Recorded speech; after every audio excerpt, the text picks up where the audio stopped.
This week, Christine's frame is refitted. A 225 slant 6 is disassembled. And we continue the assembly of a beautiful 71 Cuda Convertible. We're coming back on the air.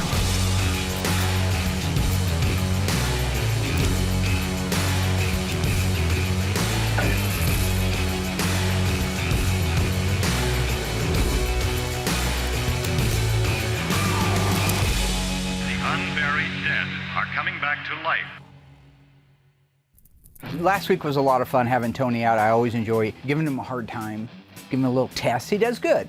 He brushes up. See, I don't. I'm all natural, right? If I know the T-man's coming out, I don't sit there and study up on everything.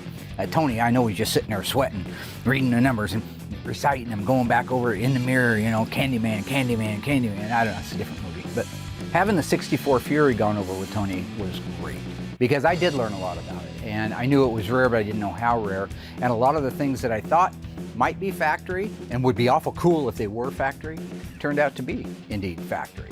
On another note, last week was great because we got our 1970 Cuda tribute car. Drivetrain got installed in it, so really we're down to a final assembly on that car, and the folks have been very patient. I don't like to mislead people. There's still a lot of stress going on from the Christine standpoint. We just sent out the anodizing, the chrome, the polishing, so I'm hoping that we get it back later towards the end of this week or the first of next week. We'll be putting trim on at midnight the night before the show. So what's nice is Moser Engineering is duplicating the original quote-unquote 489 case. Now the 489 are the last 3 digits of the assembly number. It's a very popular case, and it was the case that car would have started life, well, not that one, but our muscle cars do. It's strong, you can't break them. So Moser got the patent to build the 489 case, and then they put an Eaton SureTrack in it, this Positraction unit. So it's really a bulletproof setup, and it's a lot easier to find than going out and hunting down an original 8 3/4 489 case with a sure grip unit in it that probably whines or howls or doesn't lock up like it's supposed to. It was the right answer for Christine for sure. Another nice thing about the reproduction 489 case is it has the provision for the pinion snubber. A 2-bolt pinion snubber, which is common for the 8 3/4, and then if you have a Dana, because they also reproduce the Dana 354 and 410 rear ends, it actually has the 3-bolt provision for the really cool pinion snubber that would come on the Danas. Once you have the axle housing installed, the last thing is to put the axles in it. This also came with the rear end assembly. These are a sealed bearing, where originally they weren't. You had to pack the bearings, slide the axles in, and then you had to set the end play from side to side. You no longer have to do that. These are sealed, you bolt them down, you're done. You also will never have to worry about them again. And they're an alloy axle, so they're super strong. The other thing I like to do, in the spirit of keeping everything original, of course, the nuts. They are the original nuts for an 8 3/4 housing that come in our kits, our chassis kits that we also get from OER. So one of the last things they did on the rear end was put the information tags on it. I just like that. I like to know what the gear ratio is. The factory did it, so why can't I? We have those tags in stock. We get them from OER. Why not put them on there?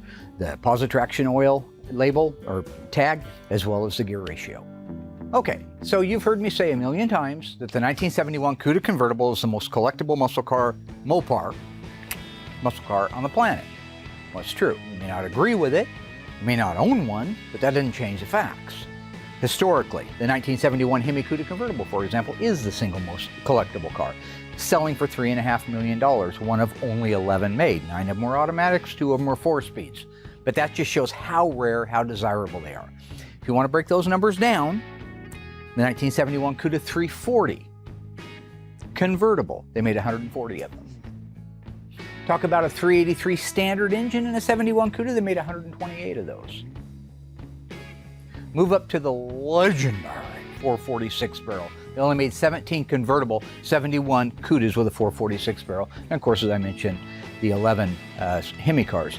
Now, interestingly, our car is one of only 8 ever built, but it's nowhere near worth $3.5 million. But it's one of 8 because it's a 340 with a 3-speed manual transmission. So it's rare and it's desirable. It's just not the most expensive 71 Cuda on the planet. Now this convertible has a sales code of P, like Papa, 37. That means it's a power top, but they weren't all. Okay, so on our purple 1971 Cuda 343 speed, one of only 8 made, while we are getting close to the finish line on that one and having it done, this is the part, while it's rewarding because there's a lot of fun trinkets to put on the car, it's also the part where anything can go wrong from the standpoint of it's the wrong part, or you break putting it on, or you scratch the paint. It's final assembly. So while we got the dash built out last week, it still has to be installed safely and carefully. So that's a 2-man job to make sure it gets done right.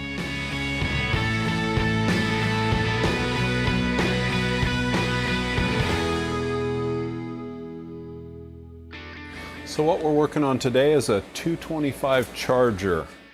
This car is a 225 cubic inch slant 6 68 Dodge Charger with an automatic on the floor. You don't take apart too many 6-cylinders nowadays. We sure don't. Yeah, go for it. You only made 904 of these. And only one of them was a standard transmission? That's true. That's true. We got an automatic on this one. Got our alternator off. I've done a couple of them over the years, but it's been a while. Most of the cars around here are performance cars. They're Hemis and 6-packs and 440s and 340s. So it'll be fun for those two guys to learn a little bit about the inner workings of the Slant 6. Got off, there we go. There we go. What a strange little setup. See all this stuff coming out of here? And then we'll have to do a little bit of digging now as to exactly how that thing's supposed to be dressed out to be correct. So stay tuned for that. Yes. Corrosion, electrolysis. The aluminum is dissolving. Oh yeah, look at all that. There we go. Oh man. It's like chalk in there. Now, one of the things Doug and I have had a little sidebar about, he's saying that he believes it's a solid lifter mechanical adjust valve train. But I just don't see it in 68 on a Slant 6. Wish the decal was still in good shape. The decal. Yeah, I know, it's Well, all what do you torn wanna up. call it? I'm kidding. I'm just messing with you.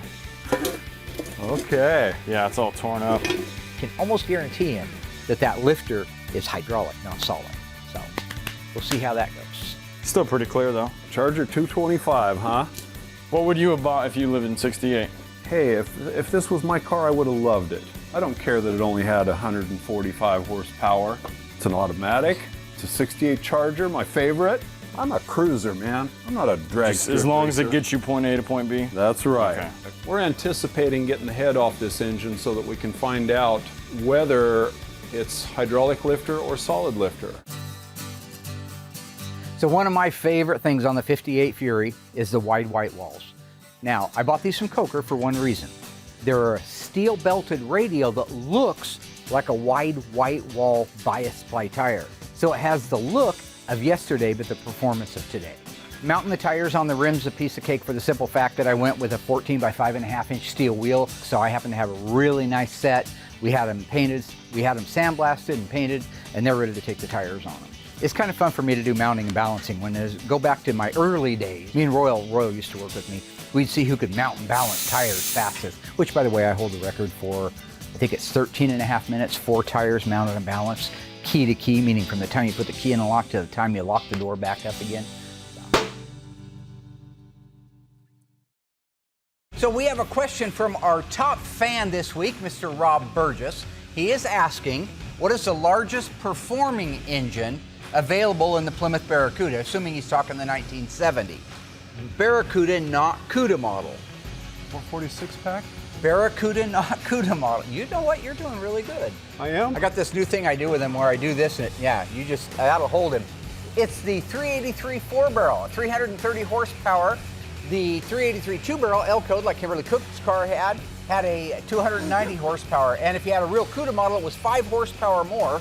So if you have a question of your own, go on Facebook, become one of our fans. You could become our top fan, ask whatever question it is, and if you are the top fan, we'll hit it next week. So Justin did a great job building out the dash. It looks really nice. It's fully functional. He tested it on the test bench. All the gauges work. So it's at a point where it can be installed in the car. Now, it's a 2-guy job. You don't want to scratch anything. They're kind of heavy. They're clumsy. So he's going to work with Doug and get the dashboard installed in the car, fasten it down, then he can continue to build out the rest of the interior. Okay. You on there? Yep. All right.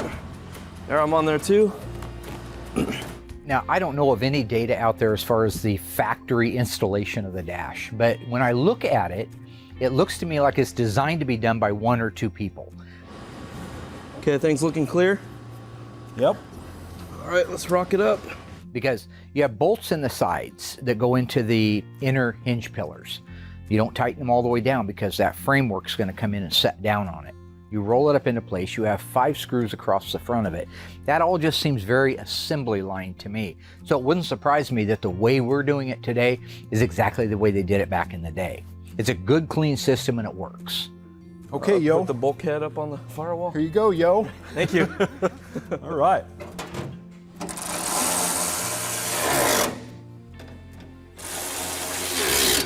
Once all your connections are made, the dash is in place. It's a matter of putting the steering column in. Now the steering column's already been restored. That takes a skilled person to be able to know what parts it is, to make sure that it works the way it's supposed to, put it back together the way it's supposed to, that kind of stuff. But with that done, which is where we're at, it's pretty easy to put in. After that, you're done with the steering wheel, you're done with the dash.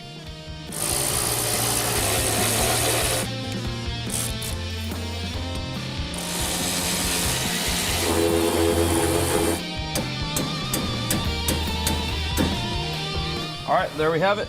Our steering column is in, and this thing is ready to move on to the rest of the interior. 1971 in America, it was a changing time. Everybody knows it was there, and if you read the history books, you had the wind down of the Vietnam War. You had gas prices that were just starting to skyrocket. So 1971, while it may have been the pinnacle, it was a very short pinnacle. It began to decline quickly. The best example of that is the 1971 Cuda. One of the best looking cars in the world, but they made about half of them in 1971 that they did in 1970. It gives you an example of how the times were changing and people's tastes were changing. If you take a minute and look at the 1970 and 71 Cudas, let's just talk about the BS23, BS27 cars. There were changes, even though at a glance they look the same. A 70 and a 71 Cuda use, if they have the same option hoods, they'd use the same hood, the same fenders, the same bumpers, the same doors, the same deck lid. For the most part, that's all true. Overall, they're identical. Subtle changes were made in some ways, such as the outside mirrors were a little different in 1971 than they were in 1970. They got bigger. Some of the changes that weren't as subtle is like the front end of the 71 Cuda. 71 Barracuda Cuda was the only year they had 4 headlights. They had 2 on each side, a high beam and a low beam. 1971 was the only year for the Barracuda to have 4 headlight system. The grille was unique from the 1970. The 1970 had a park lamp that rode up real high. It was very sleek. In 1971, they moved the park lamp down to the front valance, and they gave it a real cool, pointy look to it with reverse scallops in it. As you begin to walk around the car, you'll see that there are louvers in the fenders, these shark, simulated shark gills in the fenders in 71. They didn't have that in 1970. The rocker molding in 1970 was a really cool, a bit big, but it ran the entire length of the rocker. It was about 2.5 inches tall, and it also looked like fish gills going down the side of a car. In 71, it was just a clean aluminum anodized molding. The taillights are different in 71, but similar to the 70. In 1970, you could buy a Cuda with a 375 horsepower 444 barrel engine. They pulled the 4-barrel engine out of the lineup in 1971.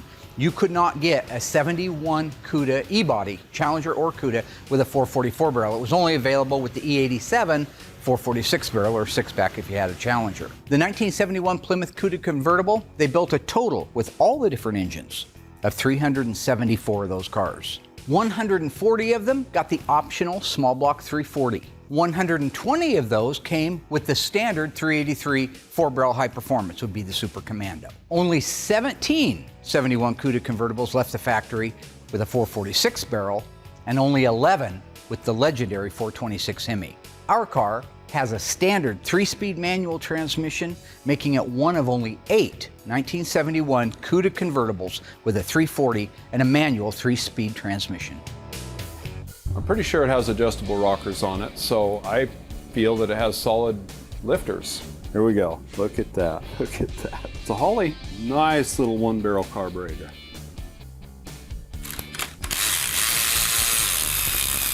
Okay, so this is the choke stove with the bimetallic spring in it. That's what it's called, a choke stove? Uh-huh. Kind of like an oven down here in the manifold. The bimetallic spring heats up, opens the choke on the carburetor. I see.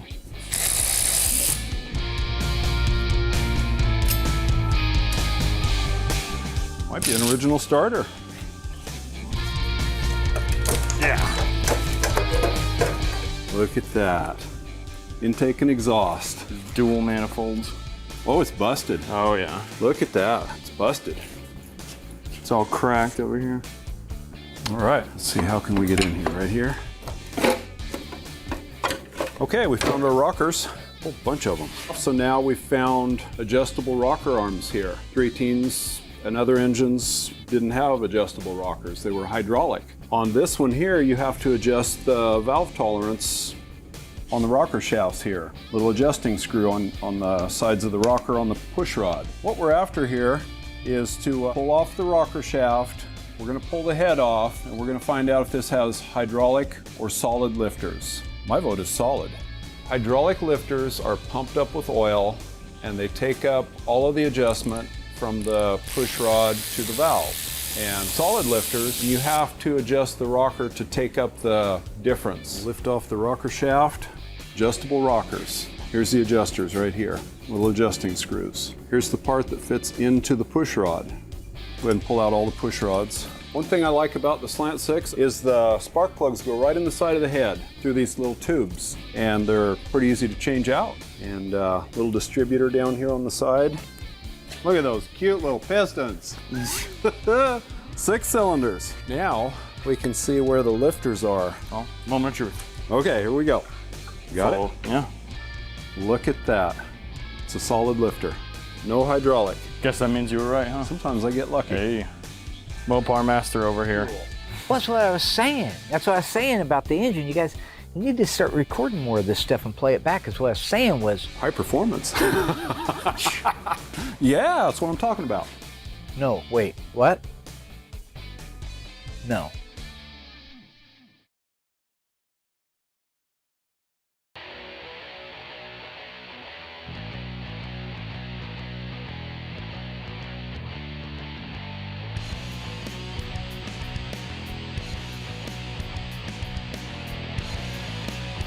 So the next step on the Cuda is to put the carpet in it. We've bought our carpet from the same place for years.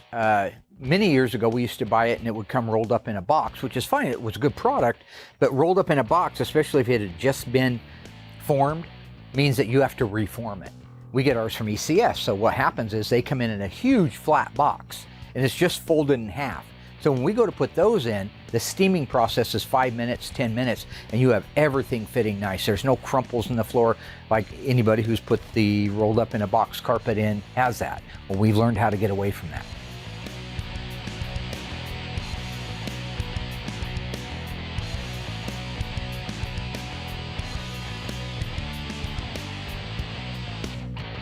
I know that I've been restoring these cars for many years and I know a lot about it. I still make mistakes, makes me human. But I think that sometimes people can be intimidated, right? I don't want them to be, but I think I go back to when I worked at Lincoln Mercury. I was kind of intimidated working under the boss. I was more cautious, kind of like nervous, right? I hope he's not doing that. I hope Justin's really taken time to just realize that I'm here to help him help us, like the movie, right? Help me help you. I want to be able to spend the time that I am with him and feel comfortable that he's absorbing it. Because I could do this whole thing with anybody. I choose which ones I want to do it with. I've learned in the past, I've took time and trained people only to find out that they had their own agenda and wanted to go do something else. Who knows what that is? But in this case, I've got a really good feeling that he'd like to be here for the rest of his life. And that's a good thing because we need some lifetimers here. It's going to help us speed up our productivity and not have any kind of QC issues maybe that we've had in the past.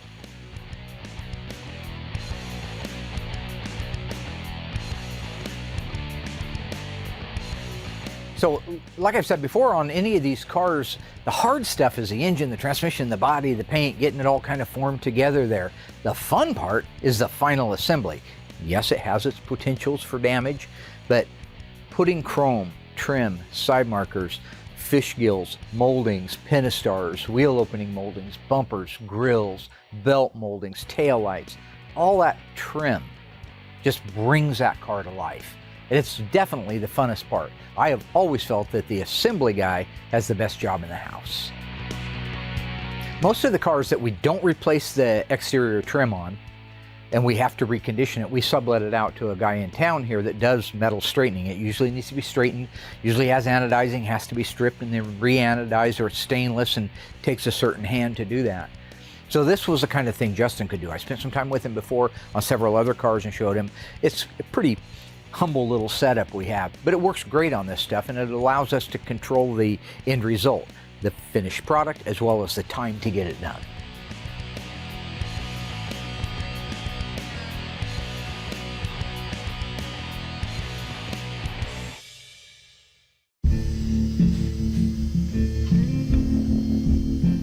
The frame still needs to be built out and prepped for our 58 Fury, the Christine car. And that's a matter of we're converting the front brakes to a disc brake setup on it.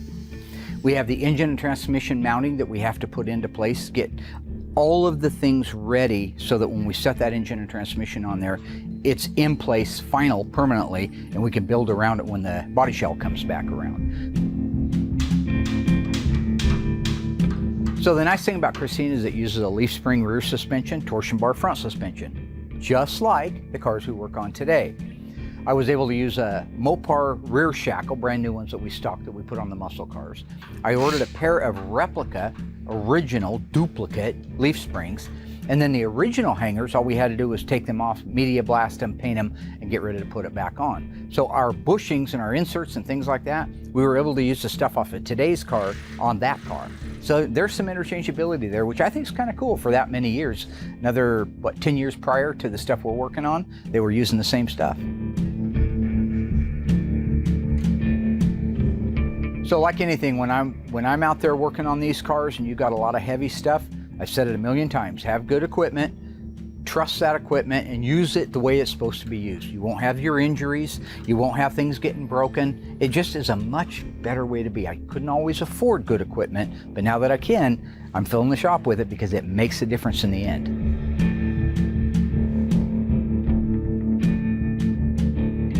Now originally, these cars did not have air adjustable shocks, but I wanted to put them on there. If you have an air adjustable shock, or an air shock, we called them as kids, if you have one, you don't have to use it. The leaf springs are gonna be there.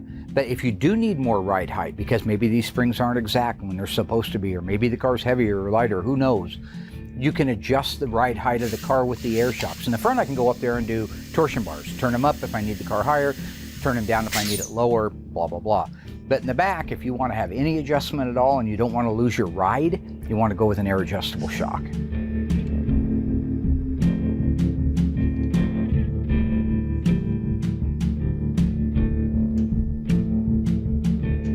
Once that's done, we can mount up the really cool wide white wall tires, one of my favorite things, on the 5.5-inch factory steel Mopar rims, 5x4.5 bolt pattern.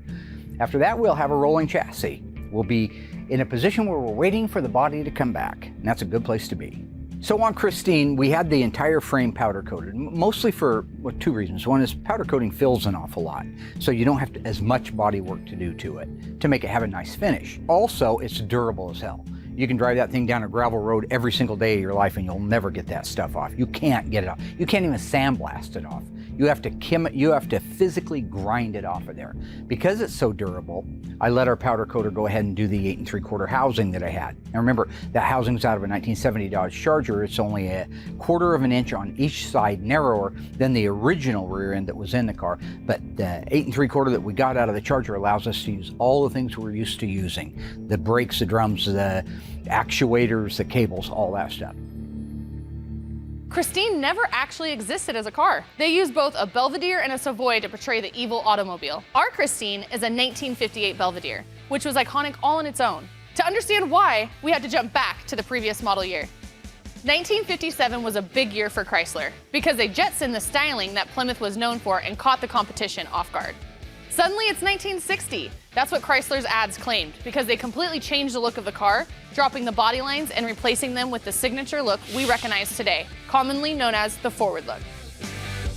Despite selling exceptionally well, the 1957 Belvedere was rushed into production, and after issues with rust and faulty parts, Chrysler's reputation of quality and reliability was tarnished. Despite this, Chrysler regained leadership in styling and brought a new suspension system, which would keep them on top in handling until the 1970s. What was it? It was the torsion bar suspension, a unique approach at the time that we muscle car girls and guys are all too familiar with. And 1957 was the debut of the all-important TorqueFlite automatic transmission, which opened the door to customers who rejected both the manual transmission and the 2-speed PowerFlite. The TorqueFlite would quickly earn a reputation for durability and efficiency, allowing automatic-equipped drag racers to win against manual transmission cars.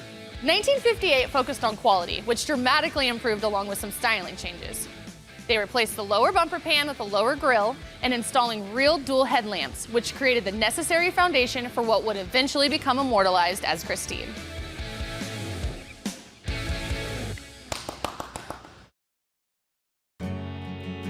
George has been working on this 1970 Plymouth Roadrunner. This is a convertible, which you can tell, but it's a 383 4-speed car. Very, very few 4-speed convertible Roadrunners were built. This is one of those. Now, unfortunately, the downside to it is it was a really rusty car. So when we got it back from the dipper, it needed everything. We're in the process of replacing the rear frame rails, rear body panel, inner and outer wheel houses, trunk floor extensions, under seat pan, rear step wells. We have already replaced the main floor and the transmission cross member. Now, ironically, the front of the car is in really good shape, so there'll be just some small patchwork that needs to be done up there. All right, so the piece I'm talking about is right here. This is 1/4-inch plate steel. It's shaped and mimics the inside of the rocker itself. So it follows the bottom of the rocker, up the side, and across the top. So you see right here, it goes all the way out to here, and then it spot welds down inside here.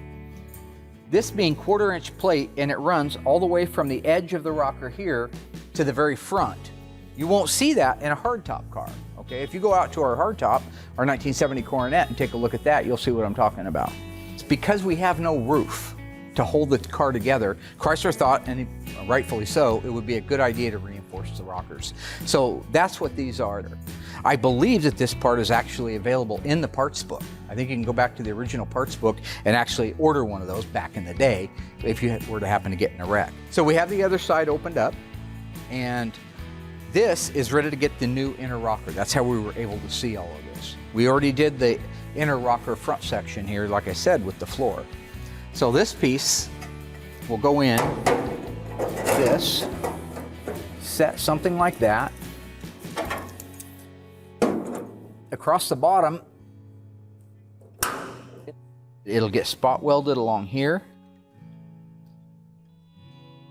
And it'll get plug welded down here.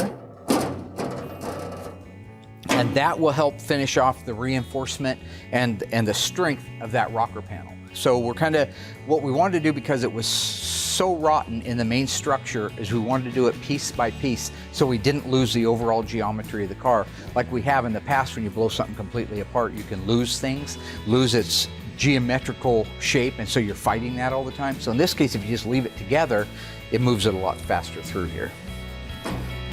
So there you go.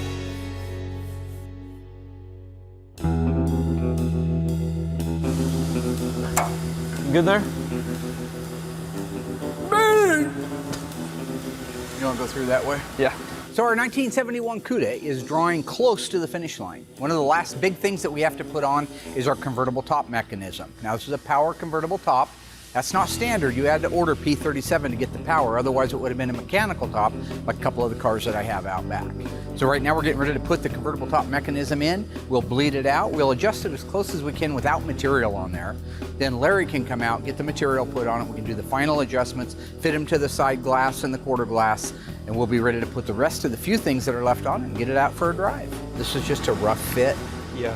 So if we just held it up against it into place, and then wherever this naturally wants to sit at that time, that's probably where we'll lock it down. Okay. And then Larry can play with it if he needs to. Yeah, sounds good. You have a power box there? Here we go. I'm a believer. I'm a faithful man. See, that side's a little softer, but it's going. So a little adjustment on that one. Now remember, folks, this is our 1971 Cuda 340, 3-speed manual transmission. That's the standard transmission. Only 8 people opted not to go up to a 4-speed or to an automatic. So this is one of 8. It's an in-violet, white top, white interior. It's a very rare car. You won't see 2 of these at a local car show. So yeah, with that, there's 100 little adjustments between these bows and the actual vertical and horizontal bars right here. but we'll dial those in as Larry's getting the material ready. We can get the windows rolled up, put some rubber in there, put your Metro molded rubber in place, just even to mock it in there. Oh, yeah. And we'll dial it in. Nice work. Yep. That's beautiful. That's a beautiful car. It's good seeing that on Somebody's going to be extremely happy, I think. So with all the pieces that we've got done so far on our 71 Cuda, it's getting really close to being able to deliver to the customer. Larry will come out, he'll do the actual material that goes on the top, but the mechanism is in place, everything is aligned like it should be. So really, with just a few hours after Larry's done, we'll be able to wrap this car up, call the guy up, have him come out and deliver the car to him.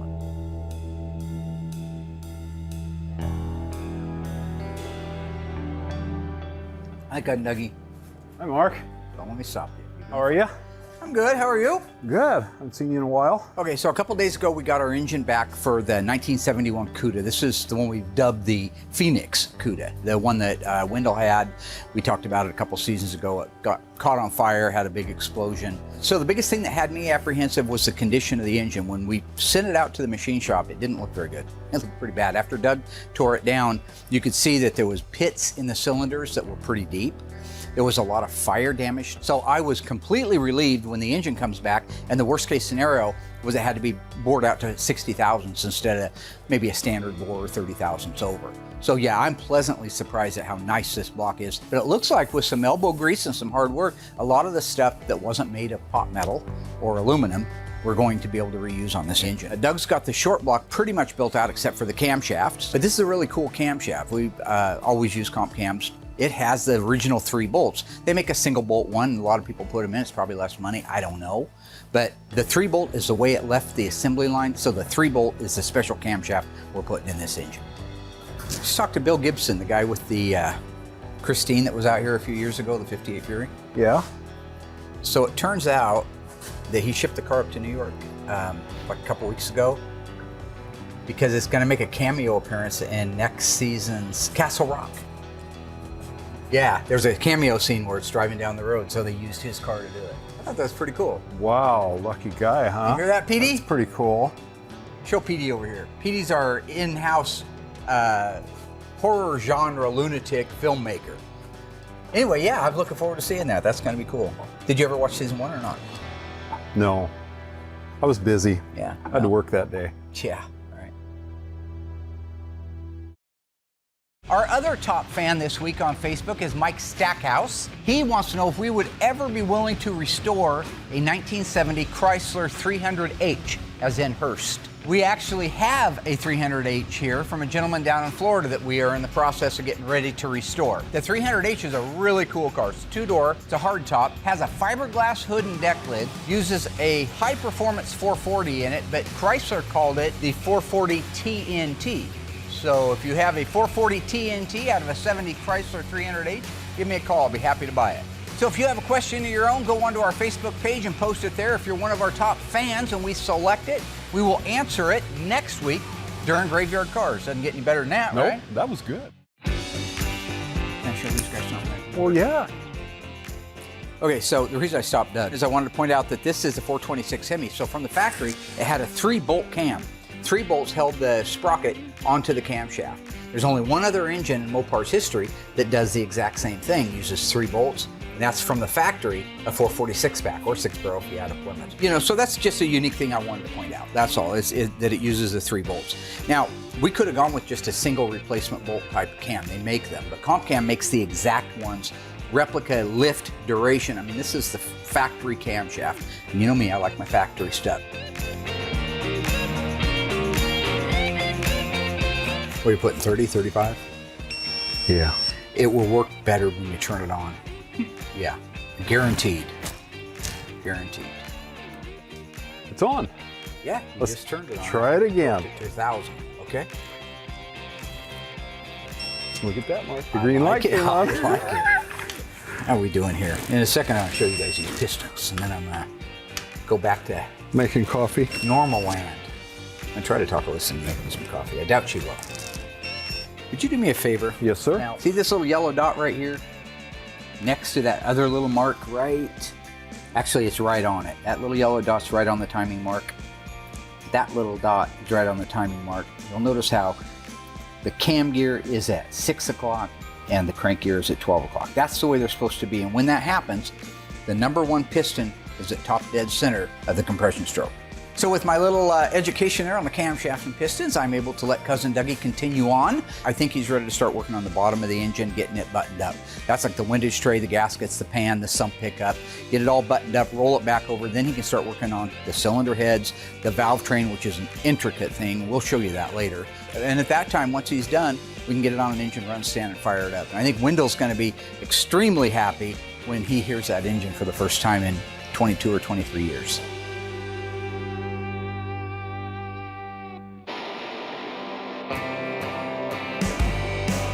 Now the thing about this conversion set is I was able to use the 1970 to 72 rotors, inner bearings, outer bearings, grease seal, calipers, caliper mounts. All that stuff was factory 1970 to 72 disc brake. So if you have a breakdown somewhere in another country, another state, another world, and you need a caliper or you need a rotor or you need pads, just tell them you got a 70 Dodge Charger. You'll come up with everything you need. That's keeping it in the Mopar family.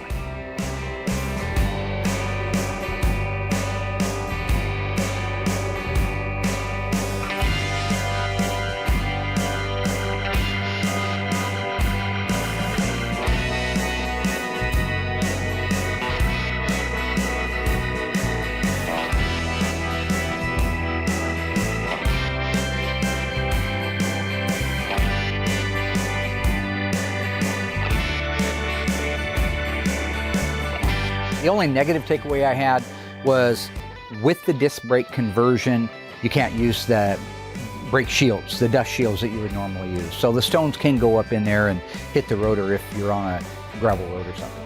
But I think if I had more time, I could probably build something that would work. But for this particular thing, just to get to the show, I'm not worried about it.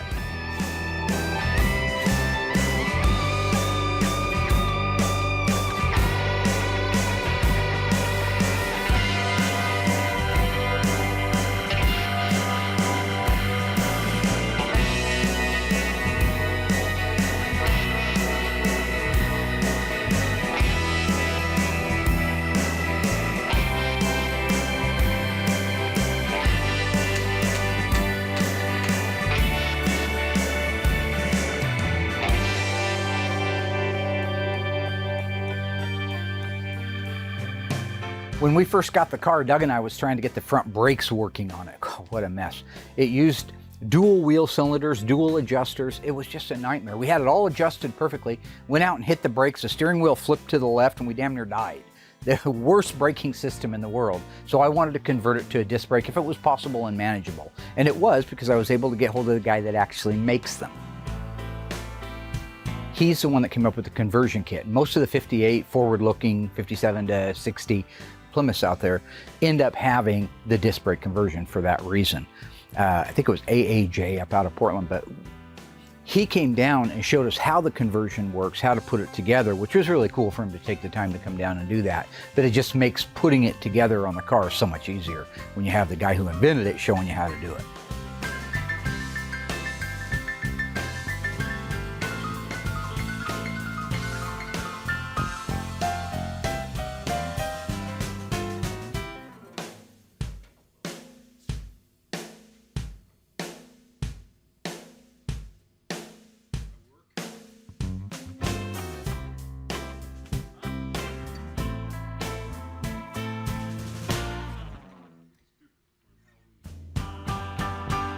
I really felt like the disc brakes were important when you consider the fact they say a front brake on a vehicle does about 70% of the stopping.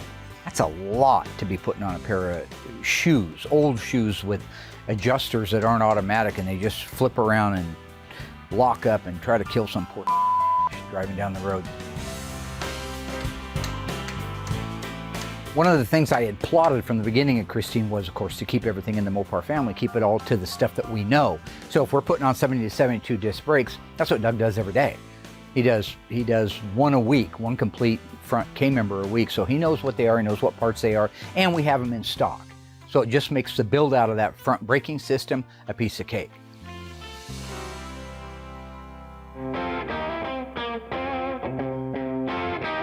The windshield trim for this car was beautiful. I mean, other than needing to be ran across the machine. The polishing wheel that we use puts color in it. They call it coloring it. It gives it that bright, crisp look, but there weren't even scratches in it.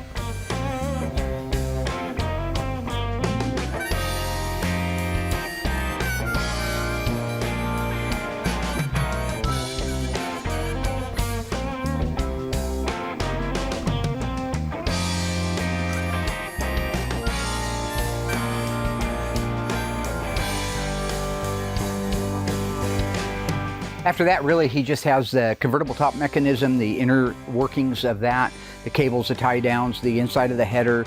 These are the clasps that hold the top down, the visors, the mirror, some exterior trim and ornamentation. Once he's done with that, we'll really be getting close to a point where we can take it out and go for a drive.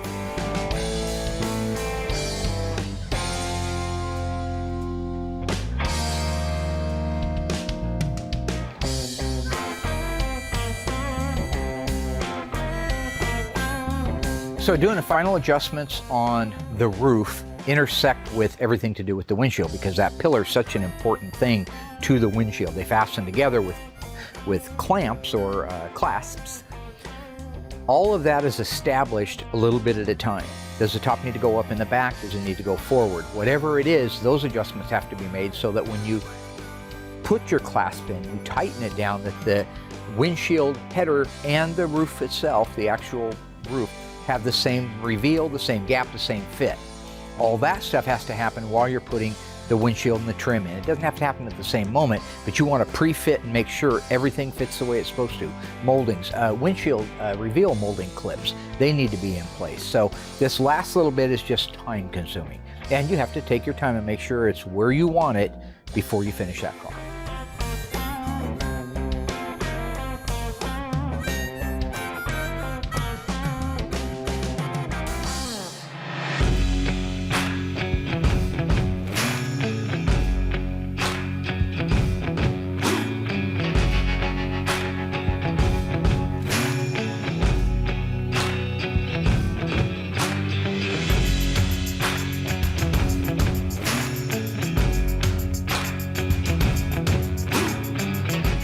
We had a great week. Now look at our Christine car. The framework is all done on it. The rear end is in, the suspension for the rear end, the engine and transmission, the disc brake conversion, everything is mocked up on that frame. Wheels and tires are on it. So it's going to be a lady in waiting for the body to come back, marry the two together so we can start assembling that car. Our 71 Cuda 343 speed car in violet, FC7, one of only 8 made. People like it when I rattle off the numbers. That car is getting a lot closer. We got the dash installed in it. We got the rest of the convertible top mechanical pieces installed in it. We got the carpet. We got the steering column. That car, a lot of trim and ornamentation got done on it. So it's really getting close to being done.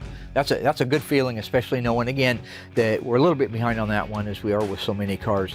But the owner's really been patient and is super excited to get it back. So I'm also equally excited to finish it, which won't be long now. Doug and his helper over there were able to disassemble the 225 out of our 1968 Dodge Charger. This is a little slant 6 with the automatic transmission. That's all disassembled and ready to go to the machine shop and the transmission shop. I enjoyed working with Ezra today, taking this little slant 6 apart because it was new to both of us. Meanwhile, Doug is knee-deep in assembling the 426 Hemi for Wendell's 1971 Cuda, the Phoenix Rising 71 Cuda. So I'm looking forward to seeing that one all completely built, done, because there's just nothing sexier, nothing prettier in the world of automotive than to see a well-assembled, correct 426 Hemi for one of these muscle cars. Just the coolest thing on the planet.